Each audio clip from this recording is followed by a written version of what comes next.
तो क्या तुम्हें ऐसा लगा कि तुमने डुबकी लगाई और तुम्हारी डिजायर्स खत्म हो गई, तुम ऊपर आए, डिजायर्स खत्म? The one who goes inside awakens and जो बाहर देखता है ही मतलब वो बस घूमता रहता है, दुनिया की माया में उलझा रहता है। तो मेडिटेशन करके अंदर उसकी आत्मा जब ऊपर के मंडलों में जाती है तो तब उसको अंदर अमृत मिलता है। उसमें आपने अपनी फ्रीक्वेंसी बढ़ा ली। तामसिक का क्या होता है, वो आपकी फ्रीक्वेंसी लो करता है, क्योंकि ये 144 ईयर्स में आया है एक तरीके से 12x12।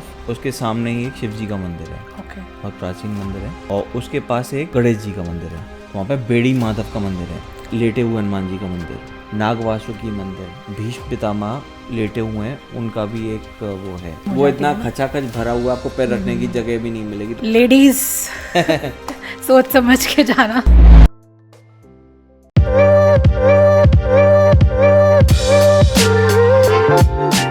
सो अभिनव, कैसा रहा महाकुंभ का ट्रिप? It was amazing. क्या कहते हैं, मतलब once in a lifetime experience है एक तरीके से। अच्छा। Mahakumbh comes in 144 years. तो समझ लो आपकी अगर 80 ईयर्स की एक पीढ़ी भी मान लें तो 2 पीढ़ी के आसपास मतलब उसमें हमको चांस मिल रहा है। तो वी आर ब्लेस्ड, क्या कहते हैं, बहुत फॉर्चुनेट है हम कि मतलब हमको ये मौका मिल रहा है, और जो जा रहे हैं वो तो बहुत ज़्यादा फॉर्चुनेट है कि उनको मिल रहा है कि मतलब जाने को वहाँ पे। ना हम इससे पहले जा सकते थे और इसके बाद भी हम रहेंगे नहीं 144 ईयर्स के बाद, तो अनलेस एंड अनटिल हमारा रीइंकार्नेशन हो गया। मैं तो नहीं आ रही, मुझे इतना पता है। ये मेरा लास्ट वर्थ है। अच्छा, हाँ सही है। चलो, एनीवेज तुम अपना ये बताओ कि तुम्हारा ट्रिप में तुमने क्या देखा, क्या हुआ वहाँ पे महाकुंभ में? हमारी ट्रेन स्टार्ट हुई, हम बैठे थे, बरेली से बैठे थे। फिर कौन कौन गया था? मैं, मम्मी, पापा गए थे। अच्छा। फिर वहाँ पे प्रयागराज जंक्शन पहुँच करके हमको एक हमारे पापा के फ्रेंड पिकअप करने आए थे। अच्छा। थोड़ा बहुत चलना पड़ा था हमको, फिर कार में बैठ करके हम उनके घर पे गए, फिर स्टे किया। एक रात 1 बजे पहुँचे थे, फिर उसके बाद सुबह 4 बजे ही हम क्या कहते हैं वहाँ के लिए चल दिए, उस घाट के लिए। उसका नाम है दशाश्वमेध घाट। अच्छा। तो वो एक शमशान है, तो वहाँ घाट पे जा कर के हमने क्या कहते हैं अपना वहाँ पे थोड़ा रुके। फिर उसके बाद ड्रेस व्रेस जो चेंज करना था वहाँ पे ड्रेस चेंज किया, और उसके बाद जा कर के पानी में गए। तो इतना ठंडा पानी, यहाँ तक तो मतलब पैर के जब तक पैर के ऊपर तक पहुँचे तब तक तो ठीक है, कोई पता नहीं चला, लेकिन जब ऊपर बॉडी के ऊपर अपर पार्ट पे पानी पड़ता है ना, तो बहुत ठंडा पानी था। तो नहा लिए मैंने, तो 16 डुबकी मारी थी। यू वेंट टू घाट, तुमने डुबकी लगाई। तो तुम्हें उसके बाद कुछ स्पिरिचुअल एक्सपीरियंस हुआ, कुछ फील हुआ अंदर? मैं देखो, मैं सच बताऊं तो मैं उस लेवल पे अभी पहुंचा नहीं हूँ, कॉन्शियसनेस लेवल पे, कि मतलब मैं उस चीज़ को, वाइब्रेशंस को, उस कंपन को वो फील कर पाऊँ। तो ये तो जो उस लेवल तक पहुंच चुके हैं, जो उस चीज़ को फील कर सकते हैं, वो जान सकते हैं उनका इस चीज़ का क्या महत्व है। मैं तो क्या कहते हैं एक आम इंसान की तरह गया, जैसे सबको पता है कि सब डुबकी लगाने जा रहे हैं, तो मैं भी डुबकी लगाने गया, डुबकी लगा के अच्छा आ गया बस। तो मेरे लिए तो एक नॉर्मल एक्सपीरियंस था। ये एक्सपीरियंस क्या कहते हैं अलग हो जाता है उनके लिए, जो स्पिरिचुअल लोग हैं। उनको पता चलता है कि हाँ, उनको कुछ मिल रहा है, कुछ उनके साथ अलग हो रहा है। तभी तो मतलब सोचो कि पूरे भारत से क्या कहते हैं अघोरीज, साधुज, तपस्या करने वाले योगीज इतनी दूर दूर से आ रहे हैं। कुछ तो बात होगी उसमें कि मतलब इतना दूर से मतलब महाकुंभ में स्नान करने आ रहे हैं। तो ये बस यही बात है। अच्छा, तुम जैसे बोलते हैं कि अमृत स्नान इसको बोलते हैं, तो स्नान करने से मोक्ष की प्राप्ति हो जाती है, तो तुम्हें ऐसा फील हुआ स्नान करने के बाद कि अब तो तुम्हें मोक्ष मिल गया, अंदर से डिज़ायर्स ख़त्म हो गई? जैसे हमारे मुंडके उपनिषद में बोला है कि जब इंसान की डिज़ायर्स ख़त्म हो जाती हैं तब उसे मोक्ष मिलता है, सिर्फ स्नान नहीं लिखा हुआ। तो क्या तुम्हें ऐसा लगा कि तुमने डुबकी लगाई और तुम्हारी डिज़ायर्स ख़त्म हो गई, तुम ऊपर आए, डिज़ायर्स ख़त्म? मैं इस पे अपना पॉइंट ऑफ व्यू ये रखना चाहूँगा कि क्या कहते हैं, अगर केवल डुबकी लगाने से ऐसे होने लगता फिर तो क्या कहते हैं सारे पापी पाखंडी और क्या कहते हैं दुनिया भर के लोग जो रेप मर्डर हत्या सब करते हैं वो बस एक डुबकी लगाएं और अपनी डिज़ायर्स ख़त्म कर लें और बस क्या कहते हैं बाहर निकल के वो बस ताज़ा ताज़ा एकदम फ्रेश पेज ले लें। ऐसा नहीं होता है। तुम मुझे बोल रहे हो तुम स्पिरिचुअल नहीं हो, तुम बहुत स्पिरिचुअल इंसान हो, तुम्हें इस बात की अगर नॉलेज है, इस बात का एहसास है कि डुबकी लगाने से ही सब कुछ नहीं होता, पाप ऐसे नहीं खत्म हो जाते, तो it means that somewhere inside तुम्हारी आत्मा ऑलरेडी जागी हुई है जिसको इस बात की अवेयरनेस है। सबको इस बात की अवेयरनेस नहीं होती है। अच्छा। एक बुल्ले शाह का एक शब्द है जो कि अबीदा परवीन जी बहुत गाती है, बहुत सुंदर शब्द है। जे रब मिलदा नातिया धोतिया ते मिलदा डड्डुआ मच्छियां नू। सुना ये? नहीं। इसका मतलब है कि अगर रब नहाने धोने से ही मिलता होता तो सबसे पहले मिलता मछलियों को। तो मछली तो पानी में ही रहती है। एग्जैक्टली पर उनको वो तो अभी भी वहीं पर है। मोक्ष मिल गया अगर किसी को तो वहीं पे खत्म, आत्मा सेपरेट बॉडी से। पर ऐसा तो कुछ हुआ नहीं, तो मछलियां तो उसी में रहती हैं। और नहीं तो क्या, ऐसे नहीं होता है। आपकी क्या कहते हैं कार्मिक जो आप सब पहले से करके आए हो वो एक बुक में लिखा गया है, और वो बुक क्या कहते हैं कहीं और नहीं है, वो बुक आपके साथ आपके अंदर ही है। कि वो आप सोचो कि मतलब आप रबड़ लो और उसको एक दिन में किताब को मिटा दो, ऐसे नहीं होता। वो किताब आपके साथ चल रही है, उसमें हर दिन का हर पल का हिसाब लिखता जा रहा है। वो किताब आपके अंदर ही है। बिल्कुल। तो वो आपके इस किताब को मैं क्या कहूँगा, एक तरीके से जैसे सूक्ष्म शरीर, स्थूल शरीर और ऑरा होता है, ये डेटा आपके क्या कहते हैं आपके ऑरा में ही रहता है। बहुत अच्छी बात बोली है तुमने। और यही जो तुमने बात बोली है, ये लाइन कंप्लीट होती है जो हमने गाना भी जिक्र करा जिसका, ये लाइन यहाँ पे कंप्लीट होती है। ओ बुलिया रब उन्हां नू मिलदा जिन्हां दी नीयतां सच्चियां अच्छियां नू। मतलब रब उनको मिलता है जिनकी नीयत सच्ची और अच्छी होती है। सिर्फ डुबकी लगाने में कुछ नहीं होता। वो तुम्हारी वाली बात होगी ना कि जो तुमने कर्म की बात करी। हाँ सही बात है, वो बात है। अच्छा मुझे ये बताओ कि वहाँ पे कौन कौन से आश्रमों में गए? वहाँ पे आश्रम तो होंगे ना। सारे गुरुओं का अगर मेल हुआ है तो और भी गुरु वगैरह सबने लगाए होंगे आश्रम, मतलब अखाड़े हैं वो सब। तो हम एक्चुअली क्या था कि हम एक शाम मतलब जिस दिन स्नान किया था उसी दिन शाम को गए थे कुंभ मेला में। अच्छा। तो कुंभ मेला में मतलब जैसे जैसे आगे बढ़े तो वहाँ पे अलग अलग स्पिरिचुअल ऑर्गेनाइजेशंस के कैंप हैं। उसमें से जैसे सबसे ज़्यादा रिनाउंड आपने ब्रह्म कुमारी का नाम भी सुना होगा, उनका कैंप था। ब्रह्म कुमारी में जैसे उनमें क्या लगा रखा है कि टैब्लू फॉर्म में जैसे झांकियाँ होती हैं, प्रियदर्शनी मतलब वैसे होता कुछ, तो वैसे उन्होंने करके जैसे किस चीज़ की झांकी थी? उसमें था कि जैसे कलयुग में आप जैसे कर्म करते हो तो उसके क्या रिपरकशंस होते हैं, क्या मतलब आउटकम्स होते हैं, उस तरीके से उन्होंने बना रखी थी। कि कोई जैसे इंसान को मार रहा है, मार करके फिर उसके बाद कोई जैसे जानवर को मार रहा है तो वो फिर अगले जन्म में जानवर ही बन रहा है, ऐसे करके। तो अलग अलग टाइप के रिप्रेजेंटेशंस थे कलयुग के, अलग अलग कि कोई किसी का रेप कर रहा है, मर्डर कर रहा है। तो कलयुग में जितने बुरे कर्म हो रहे हैं, पाप हो रहे हैं, तो उसी के ऊपर उन्होंने झांकियाँ बना रखी हैं। मेरे को एक्चुअली तुम्हारी बात सुनकर आयरनी भी लग रही है, हंसी भी आ रही है, ताज्जुब भी हो रहा है कि जाने कितने करोड़ों लोग जा रहे हैं प्रयागराज, ठीक है, कि हम डुबकी लगाएंगे और हमारे पाप धुल जाएंगे। साथ ही साथ में जो रिनाउंड गुरुज हैं उन्होंने यही शिक्षा सामने उनके रखी हुई है कि कर्म ही तुम्हारे साथ जाएंगे और कुछ नहीं जाएगा। तुम्हें वो भी बता दिया, तुम आओ और इसको भी समझ लो कि तुम्हारे कर्म ही इवेंचुअली साथ देंगे।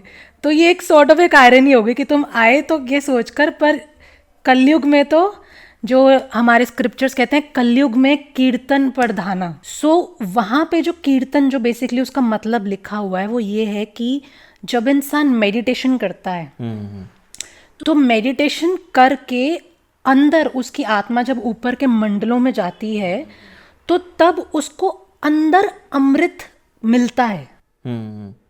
तो वो कहते हैं ना as within so without, as above so below. तो बेसिकली उसका एक ये अर्थ भी है कि जब आप अंदर जो है, अंदर भी पूरी सृष्टि है। आपने कभी श्री कृष्ण के, आपने सीरियल्स में भी देखा होगा और बुक्स में भी हमारी मेंशन्ड है होली स्क्रिप्चर्स में कि सब कुछ ब्रह्म हमारे अंदर है, तत्त्वम असि, ठीक है, everything is inside of us. तो अब जब सब कुछ हमारे अंदर है तो हम जब उसको एक्सपीरियंस करते हैं अंदर, तो अंदर आत्मा एक ऐसे पॉइंट पर पहुंचती है अपनी कॉन्शियसनेस में जहां पर उसको अमृत मिलता है और वो अमृत स्नान करके एक्चुअल में मोक्ष की प्राप्ति होती है।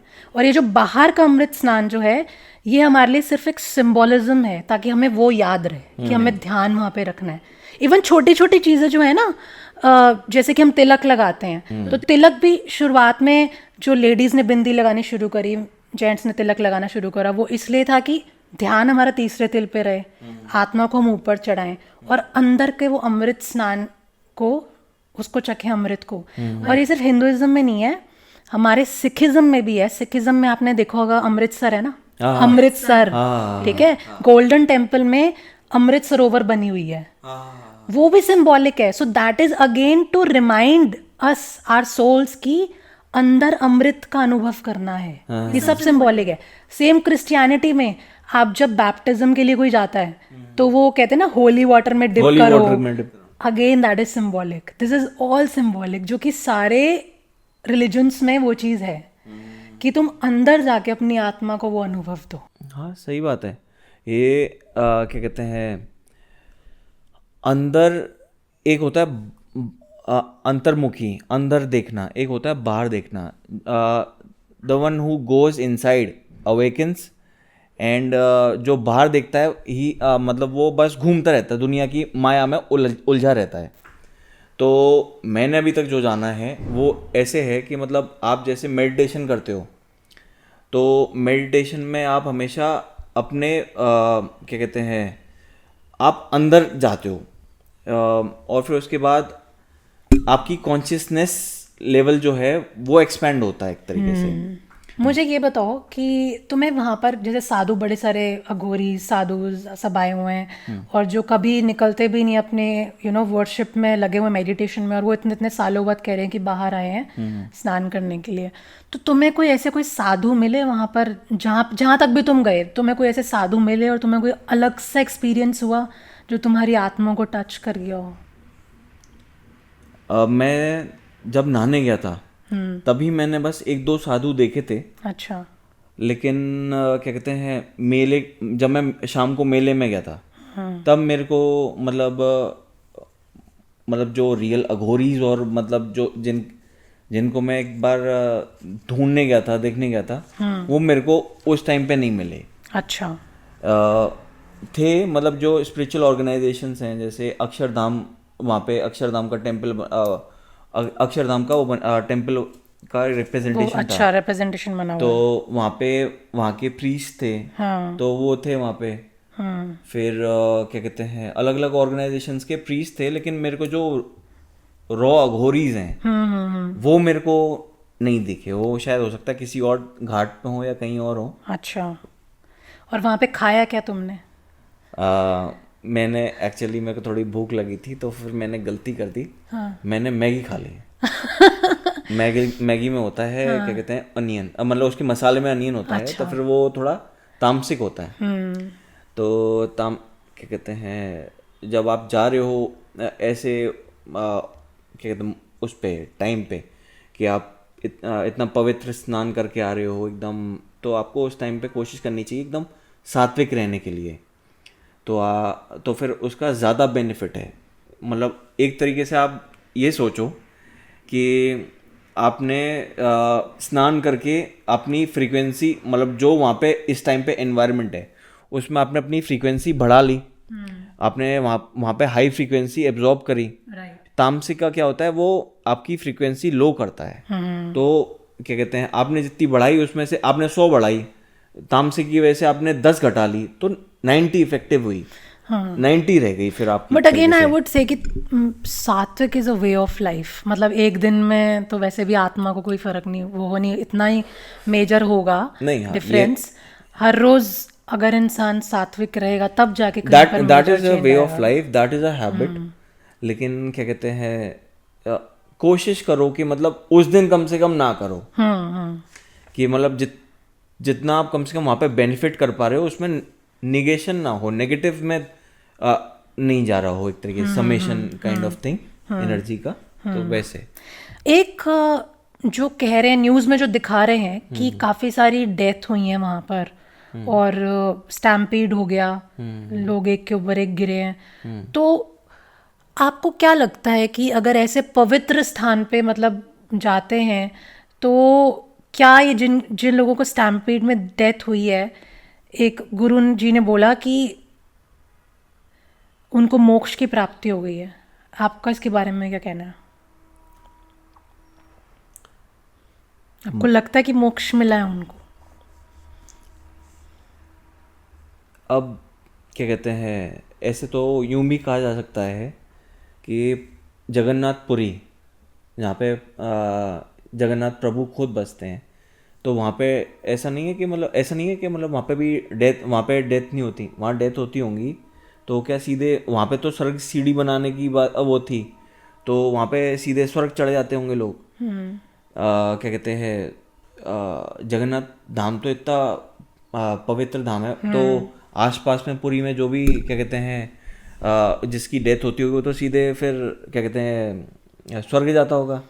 पर यहाँ पर एक तो इस एकदम से अभी आई जस्ट रिमेम्बर समथिंग कि हम जगन्नाथपुरी की बात कर रहे हैं, बट इवेंचुअली अगर देखा जाए तो पूरी पृथ्वी परमात्मा की है।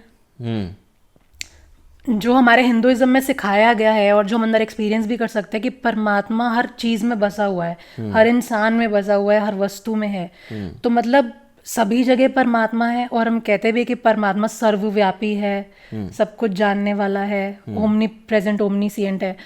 तो उसके लिए तो कोई भी जगह अपवित्र तो हो ही नहीं ना, अपवित्र तो हमारे थॉट्स ने उसको बनाया, हमारे कर्मों ने बनाया ना उस जगह को। तो एक जगह पर इंसान का मर जाना, क्या उसको मोक्ष मिल जाएगा और दूसरी जगह पर मोक्ष नहीं मिलेगा?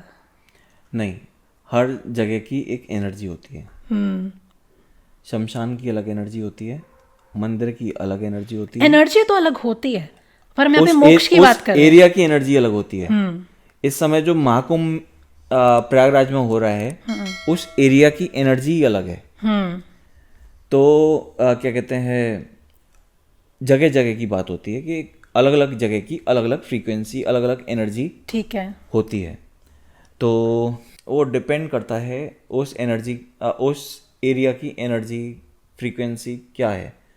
अब मान लो मैंने ऐसे कोई इंस्ट्रूमेंट से नापी तो नहीं है कि मतलब कितनी हर्ट्ज़ की फ्रीक्वेंसी जा रही है और क्या क्या कहते हैं वहाँ पे एम्पलीट्यूड जा रहा है एनर्जी का, कितनी एनर्जी है वहाँ पे। क्या कहते हैं, मैंने किसी इंस्ट्रूमेंट से नापा तो है नहीं, EMF रीडर से या फिर उससे किसी से मैंने नापा तो है नहीं।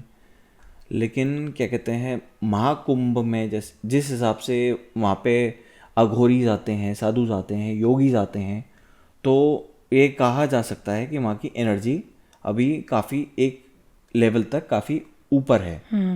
और क्योंकि ये 144 ईयर्स में आया है, एक तरीके से 12x12, मतलब 12 का भी 12 से कर दो तो एक तरीके से, क्योंकि कुंभ आता है, जो पूर्ण कुंभ आता है वो 12 साल में आता है, ये महाकुंभ है, कुंभों का भी महाकुंभ 12x12 144 ईयर्स में आया है।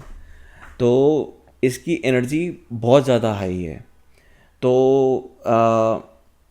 ऐसा तो हो सकता है कि मतलब कोई इंसान वहाँ पे जा रहा है तो उसकी बॉडी की फ्रीक्वेंसी इतनी जल्दी वाइब्रेट करके क्या कहते हैं, जैसे होता है ना वॉलेटाइल होता है सब्सटेंस, तो बॉडी इतनी वॉलेटाइल नहीं होती कि मतलब तुरंत जाए और वेपर बन जाए। आत्मा होती है एक तरीके से वॉलेटाइल कह सकते हो आपकी, उसकी फ्रीक्वेंसी वो तुरंत कैच करेगी, तुरंत उसको उसकी स्पीड बहुत ज़्यादा होती है, उसकी हर चीज़ फ्रीक्वेंसी ज़्यादा होती है एक तरीके से। तो उसकी फ्रीक्वेंसी ज़्यादा होगी। तो नहीं, इसका क्या मतलब ये है कि क्योंकि वहाँ पे फ्रिक्वेंसी ज़्यादा थी इसलिए जो लोग मरे, बेसिकली वो एक एक्सीडेंट था, स्टैम्पीड वाज एन एक्सीडेंट, ऐसा नहीं कि अपने आप उनकी डेथ वैसी हो गई बैठे हुए। तो क्या वो एक्सीडेंट से उनको मोक्ष मिल गया क्या? देखो वैसे तो कहा तो ये जाता है, मैं नहीं कह रहा हूँ, कहा ये जाता है कि हर इंसान का काल निश्चित है, उसको कब जाना है, कैसे जाना है, ये सब निश्चित है। तो क्या कहते हैं, मैं कुछ कह नहीं सकता इसके बारे में कि उनका काल यहीं पे होगा और उसके बाद उनको इस पवित्र धाम, इस पवित्र जगह आकर के उनको क्या कहते हैं, इस डायमेंशन से दूसरे डायमेंशन में जाने का पोर्टल ओपन हुआ होगा। मेरा इसमें ओपिनियन आपसे थोड़ा सा मैच नहीं करता।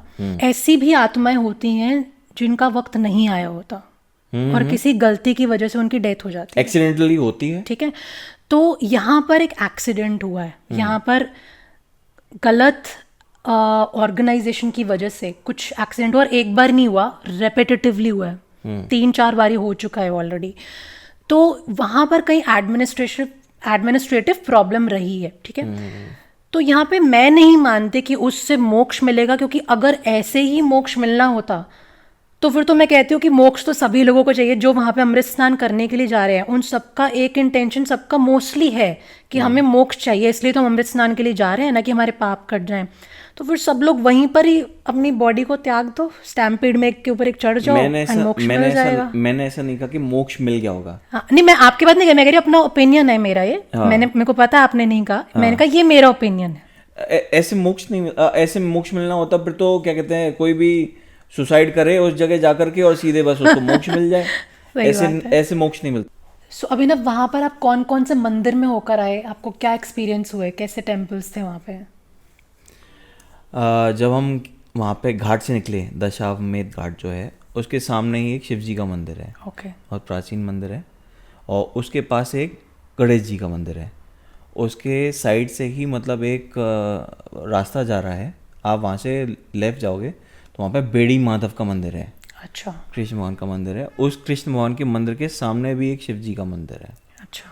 हाँ, तो मैंने तो बस यही मंदिर विजिट किए, लेकिन वहाँ पे प्रयागराज में और भी बहुत मंदिर हैं, बहुत मान्यता प्राप्त, बहुत बड़े बड़े मंदिर हैं। जैसे एक है लेटे हुए हनुमान जी का मंदिर।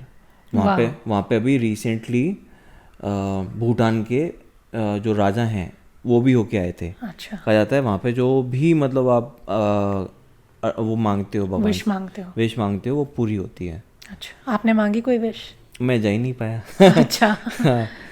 और फिर उसके बाद दूर से मांग लेते, आंखें बंद करके। दूर से नहीं, मैं हनुमान जी तो उड़ के आ जाते हैं ना।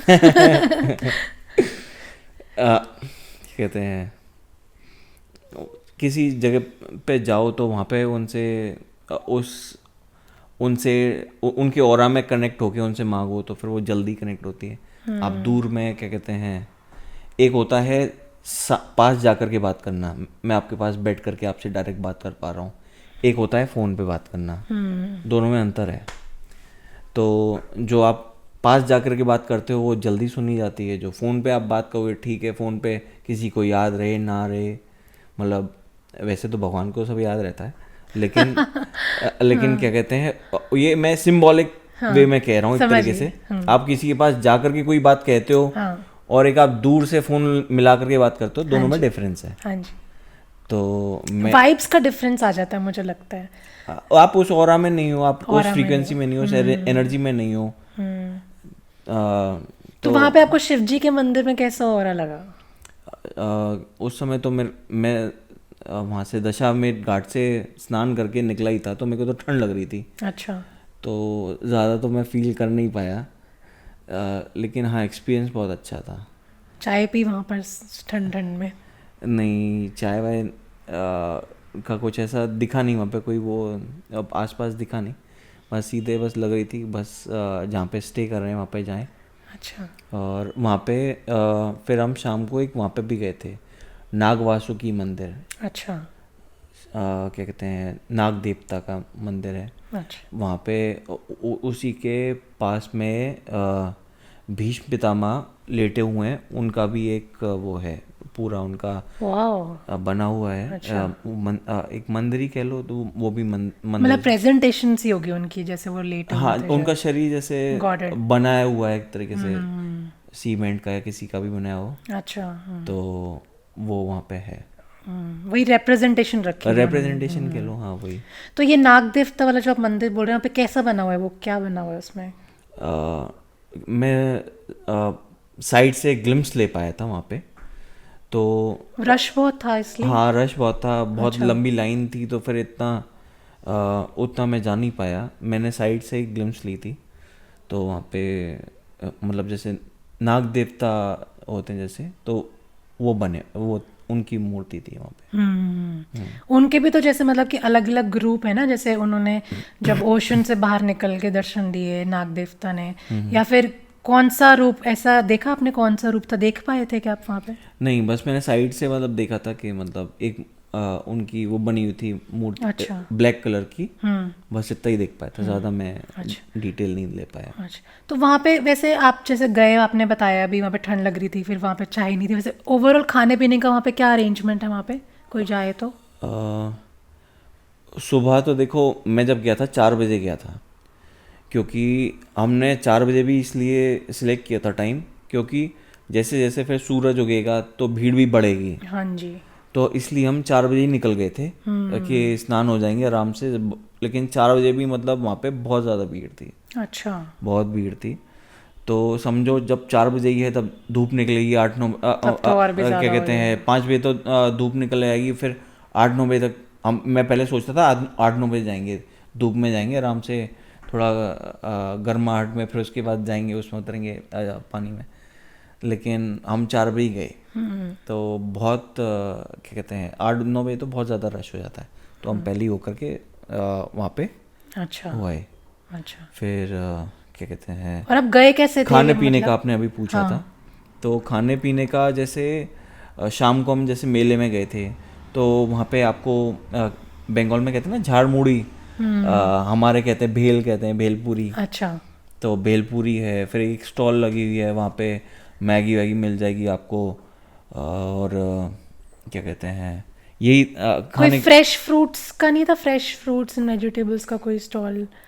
पर लंगर आप कह रहे थे ना, लंगर है वहाँ पे लंगर अवेलेबल? भी लंगर है, था तो मतलब लंगर भी है। फ्रूट्स का मैंने ऐसा मेरा ध्यान नहीं गया, मैंने देखा नहीं वहाँ पे। तो खाने पीने का तो ऐसा कुछ नहीं है, अगर कोई भूखा तो वो थोड़े से में ही पेट भर लेगा वहाँ पे। अपने पैसे का खाना है अपने पैसे का खाओ, फ्री का लंगर में खाना तो लंगर का खा लो, सब और है। पानी वानी मिल रहा था? कि लोग, काफ़ी लोग कह रहे हैं कि पानी नहीं था वहाँ पे अवेलेबल पीने के लिए, तो पानी मिल रहा था क्या वहाँ पे? हमने इस पे ध्यान नहीं दिया, हम मतलब हमको ज़रूरत नहीं पड़ी, हम घर से ही मतलब आराम से। ये आपको आराम हो गया, मतलब आप पास में ही आप हाँ ठहरे पास में थे, ही ये थे, बहुत मतलब आराम हो अकबर गया। पुल के पास ही हम ठहरे थे, हाँ। तो उसके पास में ही कुंभ मेला की स्टार्टिंग थी, तो वहाँ पे क्या कहते हैं कुंभ मेला में वो था कि सारे स्पिरिचुअल कैंप्स हैं और स्पिरिचुअल ऑर्गेनाइजेशंस हैं, तो एक स्पिरिचुअल ऑर्गेनाइजेशन थी जैसे ब्रह्म कुमारीज, आपने सुना होगा, काफ़ी रिनाउंड है, बहुत लोग जानते हैं उसको। उसके बाद था अक्षरधाम का टेम्पल। अच्छा। अक्षरधाम के टेम्पल के बाद फिर आप अगला आगे बढ़ोगे तो फिर वहाँ पे एक साउथ के भगवान का मंदिर है। आपने कोई मेडिटेशन भी प्रैक्टिस करी थी वहाँ पे?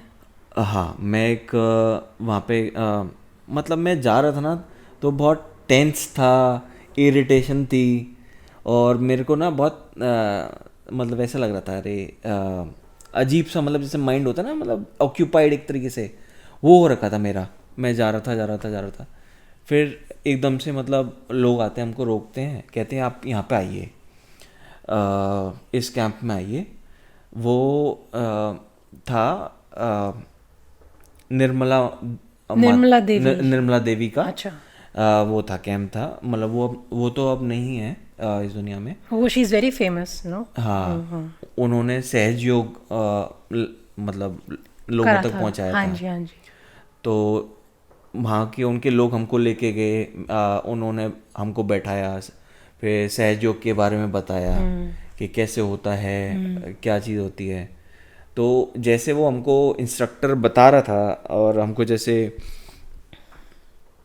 उसने प्रैक्टिस कराया सहज योग का, मैंने देखा टू माय सरप्राइज, मतलब मेरे को सही में यकीन नहीं हुआ ये चीज़ वर्क करती है। मतलब मेरी, जब हम प्रैक्टिस कर रहे थे 5 मिनट के 5 मिनट लगे होंगे शायद, 5-10 मिनट, उसमें मतलब मेरी सारी टेंशन चली गई, वो जो माइंड ऑक्यूपाइड था, चिड़चिड़ापन था, इरिटेशन था, वो सब ख़त्म हो गया। फिर वहाँ से जब हम निकले तो मैं बहुत फ्रेश फील कर रहा था। तो ये तो रही वहाँ की कैंप की बात, कि जो सहज योग केंद्र है निर्मला माता का जो है, वहाँ से निकल के फिर मेरे को भूख लग रही थी, फिर मैं भूख का इंतज़ाम करने वहाँ पे मैगी की स्टॉल देखी तो मैंने मैगी खा ली, हालांकि गलती कर दी, लेकिन ठीक है। वहाँ से फिर खा के निकले, फिर वापस घर गए। घर जा कर के हमारी फिर उसी रात, मतलब 2 बजे फिर रात को ट्रेन थी जो कि 6 बजे आई, लेट हो गई थी, फिर हम वापस घर आ गए। अच्छा, तो ट्रेन में क्राउड होगा, बहुत ज़्यादा होगा? आते टाइम तो बहुत क्राउड था। आते टाइम तो मतलब एक तरीके से आप ये ले लो कि रिजर्वेशन कुछ नहीं। सब बैठे हुए थे? सब घुस जा रहे हैं एसी वाली बॉगी में, सब में, सब में? अच्छा। सब घुस रहे हैं, खड़े खड़े होके भी जा रहे हैं। लेकिन क्या कहते हैं, अभी तो कोई ऑब्जेक्ट भी नहीं कर रहा होगा ना, क्योंकि हाँ कोई सब ऑब्जेक्ट नहीं कर रहा था। हमारी परमात्मा सीट पे ही के। बैठे थे, मेरे पापा नहीं, मतलब क्या कहते हैं, एक वृद्ध इंसान थे, उनको बिठा लिया था कि वो क्या खड़े होंगे, तो उनको अपने पास में ही बिठा लिया था। फिर उसके बाद और भी लोग बैठ गए थे, तो हमने कोई ऑब्जेक्ट नहीं किया किसी को, वो भी नहीं लग रहा था कि सब हिंदू भाई आ रहे हैं, तो क्या कहते हैं सबको जाना है। तो फिर ऐसा तो है नहीं कि मतलब रोज रोज हो रहा है ये काम, once in a lifetime opportunity, तो फिर इंसान फिर सोचता भी नहीं है कि अदरवाइज। तो ठीक है, कोई दिक्कत नहीं है, बैठो आप, हम भी जा रहे हैं, आप भी हमारे साथ जाओ, कोई दिक्कत नहीं, चलते हैं। तो वैसे आपने अपना सफ़र शुरू कहाँ से करा था? दिल्ली से करा था या कहीं और से करा था? मैंने तो पहले क्या कहते हैं दिल्ली से गया था मैं बरेली, फिर बरेली से फिर मैं अपने मम्मी पापा के साथ प्रयागराज गया था। अच्छा, तो बरेली में मतलब आपके कोई रहते हैं, तो आप वहाँ पे रुक कर ऐसे गए थे मतलब? हाँ, मेरा घर बरेली में है, एक घर मेरा बरेली में। ओके। तो अच्छा, वहाँ से। और वहाँ पे प्रयागराज में आप एग्जैक्टली मतलब कहाँ पे रहे थे? कोई वहाँ पे भी कोई जान पहचान वाले थे आपके, या कहीं होटल में रुके थे? मेरे पापा के फ्रेंड थे, कॉलेज फ्रेंड, अच्छा, मतलब वो बहुत अच्छे फ्रेंड है मेरे पापा के, तो हम उनके घर पे रुके थे। तो आपके लिए तो बहुत आसान हो गया होगा कि कोई ऑलरेडी है, तो वरना तो काफ़ी प्रॉब्लम्स हो रही होंगी। मतलब 1 करोड़ लोग अगर वहाँ पे जा रहे हो ना डेली बेसिस, हाँ, तो फिर तो रहने का इंतज़ाम सब लोगों के लिए तो नहीं हो पाएगा ऑब्वियसली, बिकॉज एक छोटी सी सिटी में इतने सारे लोग हैं। हम फॉर्चुनेट है कि हमको मतलब हमारे एक क्या कहते हैं रिलेशन में कह लो या फिर फैमिली फ्रेंड कह लो, वो वहाँ पे थे, हम आराम से उनके घर पे रुके, आराम से खाना पीना सब किया, हमको कोई दिक्कत नहीं हुई, आराम से गए, आराम से घर आ गए। तो वी आर ब्लेस्ड, मतलब कि हम आराम से सब कुछ हो गया। तो वैसे अगर कोई जा रहा हो वहाँ पे, तो मतलब क्या क्या साधन है वहाँ पे, कैसे पहुँच सकते हैं? सपोज अगर कोई दिल्ली से हम स्टार्ट करें, हम अभी दिल्ली में बैठे हैं, तो दिल्ली से अगर कोई जा रहा हो तो क्या साधन है उनके पास, कैसे पहुँच सकते हैं वहाँ पे? देखो मैं आपको सही बताऊं, तो आप अगर 4 व्हीलर करके जाओगे, तो 4 व्हीलर करके जाओगे तो वहाँ पे 20-25 किलोमीटर के रेडियस में वो हाईवे पे, मतलब फिर घुसने में इलाहाबाद में प्रयागराज में घुसने में दिक्कत होती है। अच्छा, हाँ, घुसने नहीं देते, जैम भी वहीं पे लग जाता होगा। हाँ। तो बेस्ट तो यही है कि आप ट्रेन से ही जाओ, ट्रेन का रिजर्वेशन कराओ, क्या कहते हैं वेटिंग आती है, लेकिन वो क्या कहते हैं अगर आप थोड़ा टाइम पहले करा लेते हो वो फिर वेटिंग भी आती है, तो वो भी कंफर्म हो जाती है। पर आप जैसे कह रहे हो कि सब लोग ही चढ़ के जा रहे हैं, तो सभी जा रहे हैं, तो ट्रेन में कोई दिक्कत नहीं है। आपकी अगर रिजर्व्ड है, रिजर्व सीट है, एसी कोच में जा रहे हो, तो आराम से आप लेटे रहो, लेटे लेटे जाओ, कोई दिक्कत नहीं है। तो प्रेफर यही करिए आप ट्रेन से जाएं। फिर पर अभी आपने एक बात बताई ना कि जैसे सारी कोचेस में सब लोग चढ़ रहे हैं, मतलब हाँ बिकॉज इतनी सारी जनता जा रही है वहाँ पे। हाँ तो एक चीज़ और मेरे जहन में आई कि वॉशरूम बड़े गंदे हो गए होंगे ट्रेन के, बिकॉज इतनी सारी जनता है तो वॉशरूम गंदे हो गए होंगे काफ़ी ज़्यादा। हाँ नहीं, आप क्या कहते हैं, मतलब लेडीज को तो काफ़ी प्रॉब्लम हो वो जाती इतना है ना। खचाखच भरा हुआ, आपको पैर रखने की जगह भी नहीं मिलेगी, तो आपको अच्छा आप सोचोगे वॉशरूम ना ही जाऊं तो ही बेटर है। अच्छा। हाँ पर कितने देर का सफ़र है? तो आप अपना बताओ कि आप बरेली से जो गए हो तो आपको कितना टाइम लगा आपको? हम क्या कहते हैं, हमको 8-9 घंटे लगे होंगे अप्रॉक्स। 8-9 घंटे लग गए। हाँ अच्छा, बरेली से, हाँ। तो बरेली से आप ट्रेन लेकर वहाँ पे पहुँचे थे? मतलब एक तरीके से देखो तो बरेली से लखनऊ 3-4 घंटे, ठीक है। और वही 3-4 घंटे फिर लखनऊ से प्रयागराज, अच्छा, तो 8-10 घंटे लग जाते हैं। 8 घंटे लग गए। 8 घंटे पूरे? 8 घंटे से ज़्यादा, शायद 10 घंटे ही ले लो, 10 घंटे तो अप्रॉक्स। पूरे 8-10 घंटे ट्रेन में मतलब बीते हैं? हाँ हाँ ओह माय गॉड। लेडीज सोच समझ के जाना, पता होना चाहिए आपको ये। नहीं, लेकिन अब हाँ एक चीज़ और है, अभी गवर्नमेंट ने क्या किया है कि फ्लाइट जो हैं, पहले फ्लाइट जा रही थी कम, अच्छा अब बहुत सारी फ्लाइट जा रही हैं प्रयागराज तक। अच्छा। हाँ, तो अब फ्लाइट भी आप जा सकते हो, और मतलब प्राइस भी, मतलब ऐसा नहीं है कि बहुत ज़्यादा प्राइस हो, अब शायद प्राइस नॉर्मलाइज हो गए हैं, तो फ्लाइट से भी जा सकते हैं।